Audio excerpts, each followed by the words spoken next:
Zak Bagans. What do you think when I say that name? The over-the-top host from paranormal reality show Ghost Adventures?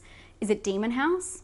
Or is it his haunted museum in Vegas? Grab a cup of tea because this one is gonna be a long one. Zak Bagans' career started after he moved to Las Vegas following graduating from a film school in Michigan. He worked as a wedding disc jockey and by his own account was very skeptical yet interested in the paranormal. In 2004, he began filming Ghost Adventures. To me, Zak Bagans comes off as, how do I put this nicely? To me, he has a lot of testosterone and he is very typical of a TV personality. I worked in TV for 10 years and I did not so much reality-based, but definitely travel-based shows and things like that. And unfortunately, there is a certain stereotypical person who works on these shows and presents himself in a certain way. And Zak Bagans very much fits this personality. I'm sure you're asking, why am I telling you this? What has this got to do with his museum? I have to tell you this because I really want to set the scene going into it with my opinion, because this is just my opinion and there's a lot of people out there who have been to this museum and were very disappointed and feel very skeptical about the museum. I have to let you guys know what I thought about the guy before I went there and what my preconceived notions were. I was going in as I had gone into any other oddity shop or museum throughout the West Coast of America at that time, going in just thinking this is going to be cool, I hope I get to see some cool stuff, and that was kind of the extent of it. What happened was very different, and I do want to say that Zak actually brought out a TV show called Deadly Possessions, which I had no clue about when I went to this museum, but it's actually based on the items within the museum, and I just want to say that before I get into this story because I think it's very important that you know that I knew nothing about the items in this store except for the Demon House. I really had no connection or, you know, was thinking a certain thing about a haunted item, knew its history and knew how intense it was until I went in there. In 2017, Zak opened the Haunted Museum in Vegas. The museum is home to a curated collection of thousands of haunted and just plain disturbing items. Last month, I was lucky enough to get the opportunity to go to the museum with my friend Lizzie, who's also known as Carnage Candy here on YouTube. Lizzie will also be doing a video on her perspective of the tour, which I'll link down below. Please check out her channel. It was really interesting because obviously I've known Lizzie for at least a couple of years now, and we met for the first time while waiting in line to go into this museum. So above everything else, this was a bonding experience and a half for us, which I really loved, and she is such a sweet girl. I just really recommend her channel. Please go check it out, and you can also hear her perspective of the tour. When we got to the museum, it was night. We attended, I think it was around 7:30 or 8. I think it was 8 o'clock we went to stand in line. I thought this could contribute to the vibes of the tour, but apparently in day it's still really dark inside the museum, which is something to keep in mind. The 11,000 square foot museum was built in 1938. Throughout the years, the building was used as a home, but it gained notoriety in the 70s when it said that satanic rituals took place in the basement. Zak does not allow anyone to go in the basement in the tour, but there is an opportunity to peek down the stairs. The museum has 30 rooms and many winding passages that lead you through the tour. I'm not going to go into extreme detail about everything that happened in the tour. You have to go see the tour for yourself. You can't take videos, you can't take photos, and in those kind of circumstances, you know it's because they want to preserve the magic for when you were there yourself. And I'm not going to ruin that for you or for the people who made the museum, which it's done so well, and I just don't think I should ruin that. Just like I try not to give spoilers away. What I'm about to share with you is just some of the odd experiences throughout the museum, but keep in mind, there are thousands, and I'm talking thousands of objects in this museum. Also, keep in mind that there was not one overwhelming object that really got to me. The thing about this museum is Zak is going around the world and he is getting some of the most haunted items, some of the most deadly possessions that belong to serial killers, just anything that's really dark in the world, and he is putting it in one place. And the place that he's putting it is in this house where all of these weird satanic rituals happened in the past. So really what is happening here is he's making this kind of paranormal hotspot of energy, or if you just believe in energy, just bad juju, bad energy everywhere, and it's all contained within this one house. So this is why I think when you walk into this museum, you feel these feelings I'm going to talk to you about, and why it just feels so different. I know this is not coming out lightly, but it's like a portal. When you get to the museum, you have to wait outside in line. What they make you do though is sign a form, and I actually took a photo of this form here. This was my first sign and glimpse into what the museum was going to be like, and I really didn't take it seriously. I thought it was like trying to be silly and really like trying to mess with people in the line, and it was like really gimmicky, but I understand why he had to put everything on that form now. I didn't realize the magnitude of what I was about to see. They separate you into small groups, I believe between like 10 and 14. I don't even think I think we might have had 10 people in our group, if that.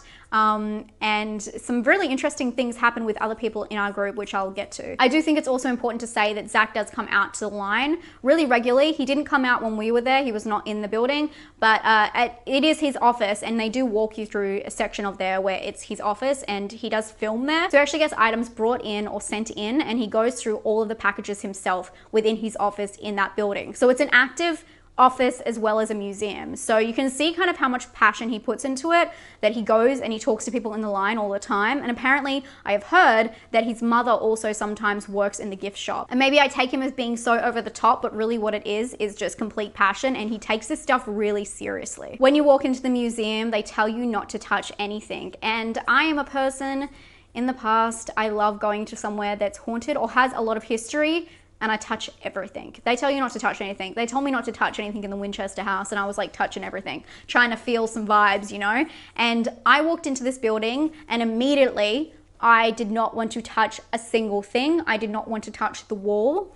The feeling is so heavy and so overwhelming that you walk into the first room, and in our case, it was like a haunted kind of doll room. I just felt overwhelmed with how many items especially were in there. There was hundreds of haunted dolls, big ones, small ones, doll houses. It was incredible, the amount of items that he has selected, handpicked, and put in one space. It's very overwhelming, and you could see different people were having different effects from different things in the room. I saw a girl, she was pointing out and she was like, something's not right with her. The tour guides explain things in the room. They don't explain everything. They just kind of nitpick and talk about certain things in the room, and then you're sent to the next room, and sometimes you're given a new tour guide. So you're constantly kind of going in and out of rooms and being just bombarded with so much information all at once. It's a lot to take in. It goes for an hour and a half. Our tour went for an hour and a half, which is completely amazing. And people who say that it is overpriced and definitely not worth the money, which I couldn't disagree more. I haven't been on a tour that went for that long that had so much information in it, and so much, if you don't believe in the paranormal, so much historical items. It's just educational. Like, there was stuff from the Titanic in there. It was a lot. It's a lot to take in, and it's a lot of different emotions in one spot. What I'm trying to get through to you is this place is the real deal. I know, right?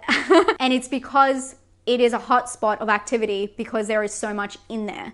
It is gonna blow your mind if you go, how much is in there. Things I also want to explain on the tour is that one lady's nose started to bleed throughout the tour and then didn't stop until the very end. She was also the person who was being the loudest and kind of making snark remarks at things, and her nose started bleeding. She was saying she was such a fan of Charles Manson and he was her boy and all this kind of stuff. Didn't work out well for her. And then there was two people who left halfway into the tour because they got so scared. One girl was just like screaming the whole time, and they had to remove her. There are also videos that they do show you of tour groups having reactions to certain things, people fainting, people having fits. And, you know, seeing this, you're not too sure how real it is. Obviously, they can rehearse this. But there are a lot of celebrities that have attended the museum and had similar effects. There is a clip of Vanilla Ice on TMZ, I'll link down below, where he felt something blowing him on the back of his neck. You can tell he's being honest about his experience, because it doesn't do well for his rep to be like scared of a ghost. And then Post Malone actually had a reaction to the Dibbit box, which is one of the most haunted items in the world, as everything in this place is, they say, I guess, over and over and over. And apparently he has been having bad luck ever since having this encounter. So there are a lot of celebrities that go there. One of the items I wanted to share with you was the Bela Lugosi mirror. One of the first rooms we went into was the haunted artwork room. And in this room, they have a curtain along, you know, one of the pieces of artwork. But in fact, it wasn't artwork at all. it was a mirror. The tour guide goes on to tell the story about how the mirror witnessed a horrific murder, and the murder was actually in Bela's house. The thing is, I did some research afterwards, and it's kind of just a theory that he was into the occult. People do say that they know for a fact he was into the occult, but other people have also gone against this theory. Anyway, they say that he used this mirror after this to, you know, contact and, you know, mess around with the occult. And a lot of people think that that part of the story is a little bit janky, but what is true is that the family who owned the mirror after the murder, which a murder did take place, they experienced a lot of paranormal things. They experienced people reaching through the mirror, but what they did is they actually did a test, and they had a lot of people stand in front of the mirror, and people felt very ill afterwards, and people felt like the person staring back at them wasn't them, or they had lost themselves for a moment while looking into the mirror. They give you the opportunity to stand in a line and go and have a look at the mirror, and I did this straight away. I was like, yeah, I don't know. And as a skeptic I am, I walked up and I looked into the mirror, and I have to say, it didn't feel like me looking back. But I do think that within some of these circumstances, there is some trickery in light, but especially the way people are lit can contribute to the way they see themselves, especially in mirrors. So I kind of walked away feeling weird, but this whole house felt so strange that I couldn't contribute it to that item. But I do want to say Lizzie didn't want to do it. She was so scared from the get-go, which definitely says something, because she's a huge horror fan and she was already freaked out from the start. It was just something was so weird was happening to us slowly. And at the start, I was kind of like, yeah, sure, but we'll go on. I do want to link, there is a skeptic that wrote an article about this mirror and how everything was kind of made up. But also, after attending the museum, I recently watched the episode of Deadly Possessions where they talk about it, and you can see that they just kind of made up these theories about the mirror. But something weird was going on. We just don't know what and how the mirror contributed to it. One thing that I thought was, I don't want to say the word incredible, but really interesting was the collection of serial killer items that Zak Bagans has. I've seen a lot of serial killer mementos, is that what you want to call them? Shrines, just a lot of creepy stuff. As I said before, I went to the Museum of Death recently as well. Nothing compared to what Zak Bagans had in his museum.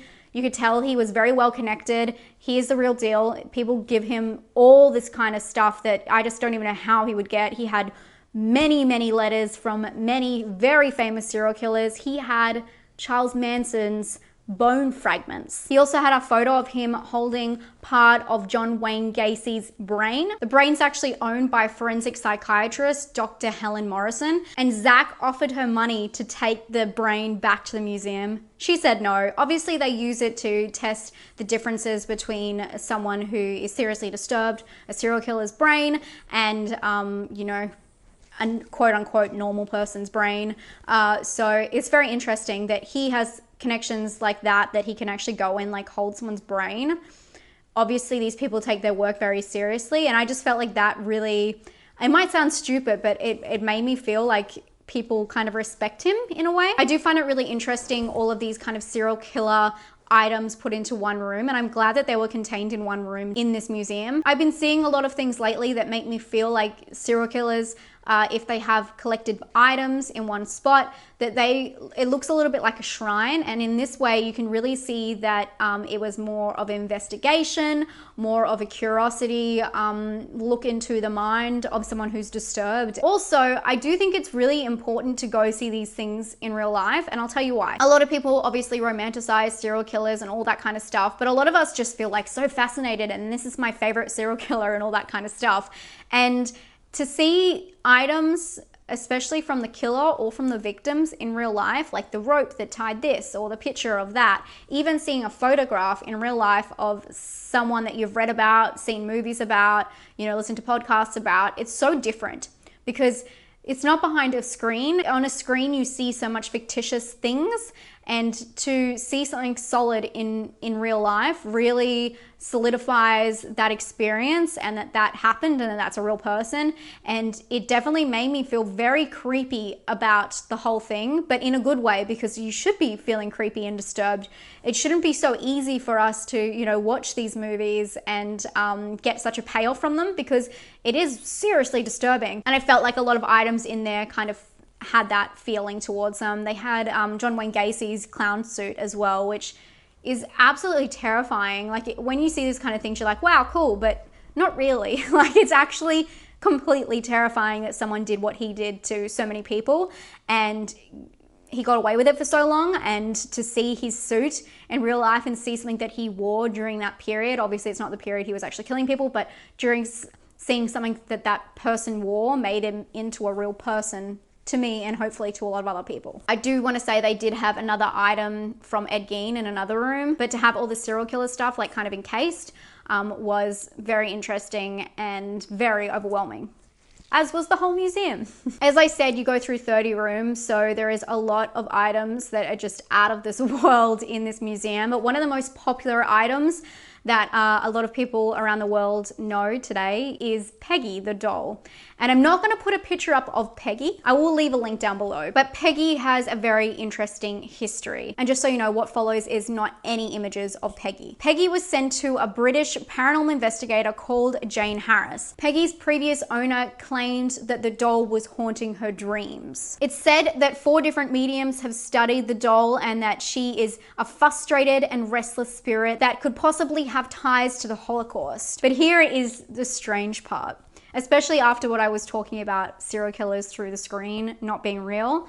Well, Peggy has a different kind of hold on people. A video of Peggy was posted and many people played this on their computer, and they reported that their computer froze while the video was playing, shut off, or worse, they felt dizzy, they felt nauseated, and even one person claims they had a heart attack after seeing a video of Peggy. And of course, Zak Bagans now owns Peggy, because that makes sense, right? So Peggy has her own room in the museum, and you are led down all the winding halls. This is kind of towards the end. It's maybe the 4th or the 3rd last room you go through. The 4th, I believe. And you are given the option if you want to walk into these kind of certain rooms. There are certain rooms that just are very intense, and they do give you the option because so many things have happened to people that have just seen Peggy through a screen that they want it to be ultimately your choice if you're affected. And that is what the form outside was for. It wasn't to try and ham up the whole situation. It was really to show that this is serious and they want you to take it seriously, because if you do not take it serious and you disrespect these items, these spirits, it can really have a damning effect on your life. Unbelievable, I know, I can't believe what I'm saying. So before you go in, they tell you a few things about Peggy. You have to say hello, you can ask her any question, and then you have to say goodbye. Also, the kicker, she has a spirit box that is attached to her. When we went in, they had a spirit box anyway. I know that when she first got there, I believe she didn't. A spirit box is basically a radio scanner that goes through 5 stations per second, and it outputs certain words, and objects, ghosts, spirits, whatever, can use it to speak to people. So it's just like flicking through really, really fast. They have this thing turned all the way up. So you walk in and it is like so loud, and certain words come through. When Lizzie and I walked in with our group, Lizzie, I looked at her and she was just kind of like, oh my God, looking at this, this Peggy doll. And I was, you know, everyone said hello in their own way. It's so loud, we couldn't hear each other. And Peggy said, God. I swear she said God. She went, God, God. And I mean, it's terrifying to me. The unknown is terrifying. I'm an atheist and I was still shaking in my boots. I tell you what, I can't believe she said that. When Lizzie and I left the room, I think we were all in there for like 10 seconds. I've heard people go in there for like a couple of minutes and ask her questions. We were all so spooked that when we left, Lizzie and I were kind of just getting our groundings. We don't even talk to each other during the tour because it was just so fascinating and there was so much going on. It was so overwhelming that I never even told her this until after the fact, to what I heard. That's how weird this whole experience was. It wasn't a hammed up situation where they're like, oh, what did she say to you? You were just kind of taking it all in, walking around with your eyes wide open and your mouth on the floor and shaking a little bit. It was the ugh. Anyway, other people have had experiences with Peggy, including LoeyLane, who is a very big YouTuber, and she did a video that I watched after the fact, actually quite recently, about Peggy. And I want to say, again, as people talking about this experience at this museum, she comes across as being, you know, very intense about the experience. And if I had not been there, I would be like, yeah, okay, sure. But knowing what I know and being there, I 100% believe her. And I can't believe I'm saying that, but that it's like I'm just changed from being a skeptic after being in this place, because it was so overwhelming. It was the real deal. I can't explain to you enough. It was the real deal. Walking from room to room and feeling so intense and like it was an actual portal and things were able to speak to you in that place. So watching LoeyLane's video, I 100% believe her. I will link that down below. Please go watch it if you're interested in Peggy. The museum just kept getting more and more intense, and one of the last rooms, I tried to look up the story behind it, but I could not find it. And after the fact, I just didn't remember a lot of the details. We didn't go in, so that's why I don't remember a lot of the details. But one of the last rooms, we were taken outside and told that there was I don't know, this is probably not going to be monetized anyway, a head inside, and it was the head of a killer. We were told that it was one of the most haunted items in the place, and that Zak has said that it can only take on one person at a time. If more than one person goes in there, it really freaks out, and it doesn't like that. It also doesn't like if you stop moving, so you have to like walk in, walk around, and walk out. And the thought after all of this and how overwhelmingly intense the vibe, the tension is in that place, the thought of going into one of these rooms alone, nay, I say. I was not going to do it. It was just too much. And by this point, I was like a full believer. I'm like, no, I don't need that thing coming with me. I got all the rest of my holiday. I don't need this kind of energy on me. And it just wasn't worth it. It wasn't worth the energy. And that was what was so crazy about it. I did think after the fact, is this all based on psychology? And they really slowly start, you know, picking up the pace and making things more extreme as they go on until it's just too much to handle. But there was a vibe there that I can't shake. I still remember exactly how I felt. And it was so intense. And I know I'm totally ruining my image by talking to you guys about this. When I spoke about Demon House and how I felt very odd about Zak Bagans and kind of believed him in that documentary, a lot of people came back and backlash and saying how I was wrong and, you know, it was all made up and how dumb am I. I don't believe in this stuff. That's what I'm trying to tell you guys. I don't believe in this stuff, but I believe in it now because of this museum, because there is something in there that you cannot deny takes over you. There's a lot of skeptics, don't get me wrong, but there's a lot of people who go in there and have the exact same reaction as me. There is an interview that I'll link below that is from like a Vegas YouTube channel where they go along and they like look at different things in Vegas, and the guy gets completely out of breath when he goes into this museum. He thought he was gonna ham it up again for the cameras, and his reaction is priceless. People cry, grown men, not that, you know, men can't cry, but grown men crying after having an on-screen intense persona for so long just break down when they go in this place. There's nothing like it. I think it's really the real deal, and I have never seen anything like it, and for the rest of my life, I don't think I will. I do not think that one item in there is what shook me. I think it was a collective energy pushed together and put into this one place that made it like a hotspot for activity, a portal, something in there. It's not like it's not right, because I believe that it is in the right place, because Zak really respects these items. I think it's in the right hands. And he wants something to happen, so he is more than happy to have it happen in his premises, which is cool because Vegas is a very far away from me. But I really do urge you guys, if you ever go to Vegas, definitely go to this museum and see what you think. I urge you to make up your own mind as always. Have you been to this museum? Sorry if this was so scattered. I really tried to explain how I felt and really give you guys like a feeling of the vibe of the place. You can look up on websites all of the little things there, but I really recommend just going and checking it out for yourself if you can, or when you can, because it's so much better to see in person and have that experience instead of just reading about it all online and just seeing the objects. I think it was a really cool experience to go in blind, and it really did solidify my feelings. Afterwards, watching documentaries about each item, I'm like, whoa, that was intense. If I knew that when I went in there, I would have been so much more scared. And I was so scared when I went there. I am glad I'll be able to talk about this. I have to say, when I wrote my notes to remember everything that I wanted to talk about, I got nightmares, things just weren't right. And I've been having a lot of feelings about this ever since going. So I'm really glad that I could take the time and talk to you. Once again, one person on our tour had a blood nose, 2 people dropped out. This was a very intense experience. And if you're up for the challenge, I 100% recommend it. Let me know what you thought of it down below. If you're a skeptic, that's totally cool. This is just my own experience. And if you found this helpful, let me know. Give it a thumbs up. And I'll be back to more usual horror content soon. I love you guys so much, and I hope you're having a great day. Stay spooky. Bye.